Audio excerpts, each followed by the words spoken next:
దీంతో పాటు గ్రూప్ 1తో పాటుగా ఈ వాయిదా కోరుతున్నారు. ఈ వాయిదాని ఏమంటున్నారంటే మీరు ఉద్యోగాలు ఏమంటారు, మళ్ళీ వాయిదాలు అడుగుతారు. ఇప్పుడు డిఎస్సి వాళ్ళు ఇవాళ కూడా విద్యాశాఖ ఆఫీస్ ముట్టడి ఉన్నట్టున్నది.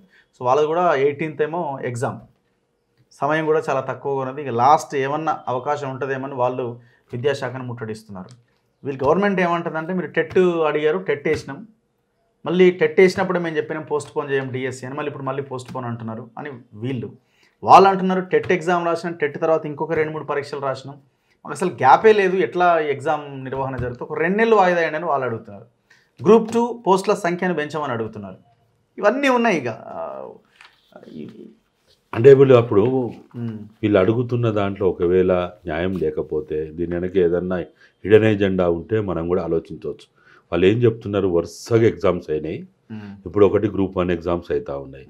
ఇప్పుడు ఈ డిఎస్సీలో రాసే వాళ్ళు కూడా గ్రూప్ 1 వాళ్ళు ఉంటారు, మిగతా ఎగ్జామ్స్ వాళ్ళు ఉంటారు, అనేక రకాల ఎగ్జామ్స్ ఉంటాయి. కాబట్టి మామూలుగా ఏంటంటే ఇప్పుడు ఇది ఒకటేమో మొన్ననే అన్నీ ఎంట్రన్స్లు అయిపోయినాయి.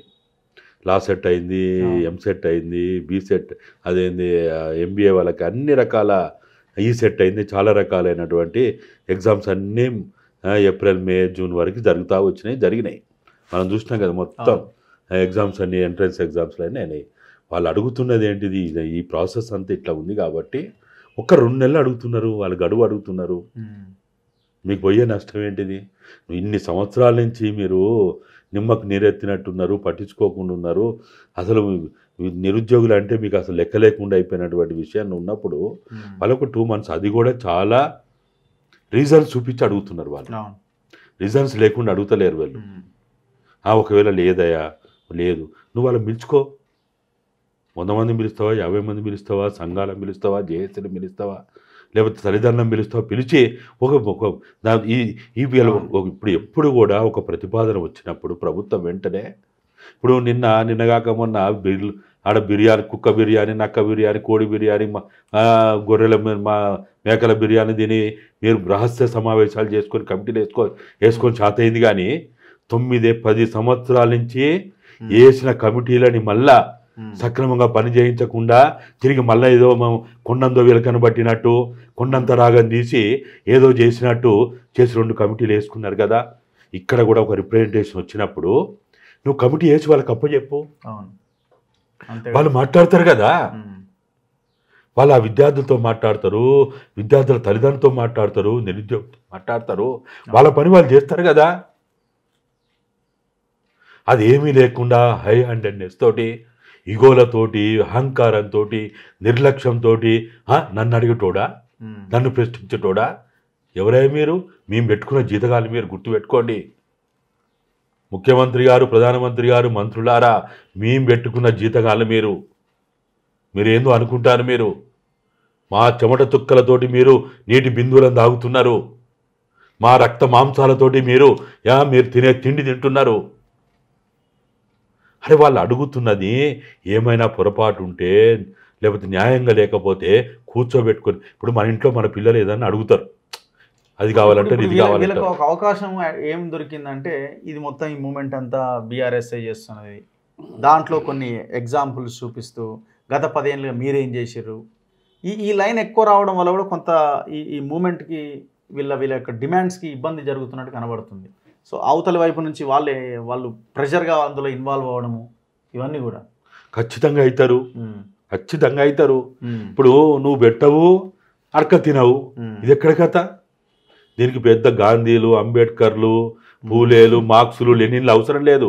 సామాన్య రైతు దగ్గరికి పోతే, సామాన్య నిరక్షరాస్య దగ్గరికి పోతే, సాగు బతుకులో ఉన్న తల్లి దగ్గరికి పోతే చెప్తుంది, బిడ్డ అరే నీకు పెట్టచాత అయితే లేదు, అడక తిన్నీవా అని అంటారు.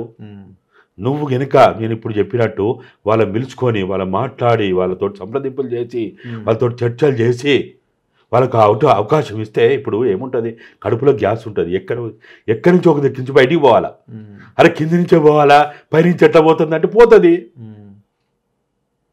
ఆగేది. కడుపులో గడుబడి చేసేటప్పుడు అయితే ఏదో ఒక లేఅవుట్ నుంచి బయటికి పోవాల్సిందే, ఎక్కువ కాలం ఉండదు. నువ్వు వాళ్ళని దగ్గర తీసినట్టుంటే వాళ్ళు ఇంకో దగ్గరికి ఎందుకు పోతారు? గత ప్రభుత్వం కనుక బుద్ధితోటి సక్రమంగా ఈ కుటుంబ పాలన లేకుండా, కోటరీ పాలన లేకుండా, అహంకారంతో లేకుండా, అవినీతి అక్రమాలతో లేకుంటే రేవంత్ రెడ్డికి అవకాశం వచ్చేదా? అంతే కదా, లేదు కదా, ఛాన్సే లేదు కదా. లేదు కదా. వాడు విధవయ్యి దరిద్రుడయ్యి వాడు ప్రజలకు దొరకక ఫామ్ హౌస్లో అంటే కదా ఇంకో దగ్గర పోయింది. ఇప్పుడు నేను మిమ్మల్ని కలవాలన్నా, మీరు నన్ను కలవాలన్నా మన ఇద్దరి మధ్య ఒక ఏదో కాంటాక్ట్ పాయింట్ ఉంటే కలుస్తాం. లేకపోతే ఇప్పుడు సపోజ్ నేను ఇక్కడికి వచ్చారు, మీరు నేను లేను ఊకుంటారా? మీరు ఎవరెవరి దగ్గరికి పోతారు, నేను కాకపోతే ఇంకోతో మాట్లాడిస్తారు, వాడు మా ఇంటర్వ్యూ చేస్తారు. నేను పెద్ద తురుము కానా? నేను వాళ్ళ పేద ఊడిపడ్డాను ఎక్కడికన్నా? అసలు మనం ఎవరో కోనికిసుకోగలం? మనము ఇవాళ ఉన్న విషయాలని మనం సక్రమంగా మాట్లాడడానికి పనిచేయడం చేస్తున్నాము. ఇలా దీంట్లో ఎవ్వడు పెద్ద కాదు, ఎవడు చిన్న కాదు, ఖచ్చితంగా పోతారు, పోవాల్సిందే. వాడు ఆయన ఎవరు? ఇలా టీఆర్ఎస్ పార్టీ ఏంటిది? క్యాబినెట్ ర్యాంక్తో కూడిన ప్రతిపక్ష హోదా కలిగినటువంటి పార్టీ అది. వాడు ఇంకా ఫామ్ హౌస్లో అంటాడు, వాడు ఇంకా విధవా. ఇంత జరుగుతుంటే వాడు ఫామ్ హౌస్లో వాడిని ఇంకా పట్టించుకోకుండా ఉన్నాడు. కానీ వాడు నిజంగా రోడ్లెక్కి ఇక్కడికి వచ్చి గాంధీ భవన్ రావాలా, లేకపోతే పబ్లిక్ సర్వీస్ కమిషన్ రావాలా, అసెంబ్లీకి రావాలా? ఇలా క్యాబినెట్ ర్యాంక్ హోదా కలిగి ప్రతిపక్ష హోదా కలిగినటువంటి పార్టీ దగ్గరికి పోతే ఎవరి దగ్గరికి పోతురా? నీ దగ్గర రాలేదా? ఇదే విషయం మీద మీరు 5 ఎమ్మెల్యేలు ఉన్నప్పుడు కూడా జగ్గారెడ్డి తోటి లెటర్ రాపిచ్చారు, జయప్రకాష్ రెడ్డి తోటి. ఇదే 1:100 కోసం జయప్రకాష్ రెడ్డి లెటర్ రాసిండు ఆ రోజు 2023లో.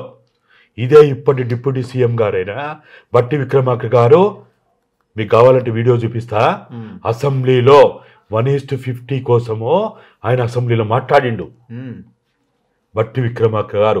మీకు ఆ వీడియో చూడండి మీరు. ఓకే. నీ పార్టీ 2023లో బడ్జెట్ సమావేశాల సందర్భంగా ఇప్పటి డిప్యూటీ సీఎం గారు 1:100 కోసం ఆయన ఆ రోజే మాట్లాడిండు. ఆ ఎగ్జామ్ అంటే క్యాన్సిల్ అయింది, అది వేరే విషయం. అప్పుడే అడిగిండు, డిమాండ్ చేసిండు.